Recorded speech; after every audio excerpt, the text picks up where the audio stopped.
Bushra be be ملک کے طاقتور حلقوں کے ایما پر جیل سے باہر آئی ہیں، اور جیل سے باہر آنے کے بعد وہ سیدھی گنڈا پور کے پاس گئی ہیں اور اس سے کہا ہے کہ تیری طاقتور حلقوں سے جو گفتگو ہوئی ہے اور جو تو نے مجھے اپنی معاونت کے لیے باہر نکالنے کو کہا ہے، تو ہمیں کون سا رستہ اختیار کرنا ہے۔ ان کی رائے بھی یہ تھی، بشریٰ بی بی کی بھی، اور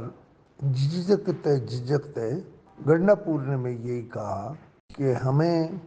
طاقتور حلقوں کے ساتھ مل کر آگے چلنا ہے، اور اس کے لیے ضروری ہے کہ عمران خان صاحب بہت زیادہ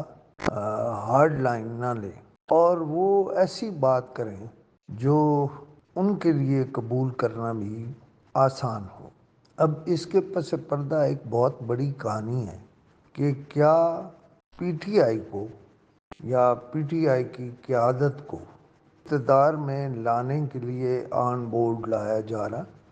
میرے پاس کوئی اس سلسلے میں انفارمیشن نہیں ہے، لیکن بہت ساری باتیں میں جب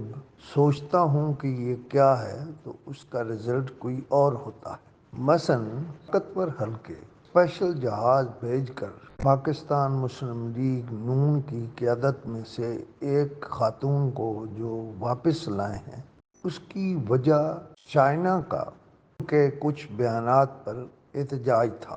باقی ساری باتیں سیاست میں جو ہوتی رہتی ہیں وہ بات ہوتی ہے اور برداشت کر لی جاتی ہے اور گزر جاتی ہے، لیکن چائنا کا پاکستان مسلم لیگ نون کی قیادت میں سے کسی خاتون کی بات پر ناراض ہونا بہرحال ادارے کے لیے ایک بہت بڑی بات ہے۔ دوسرا، یہ نہیں ہو سکتا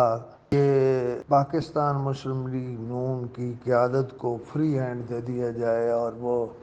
لوگوں کو پھینٹی لگائیں اور انہیں قید کریں۔ میری رائے میں اب کچھ سوچ اور ہے،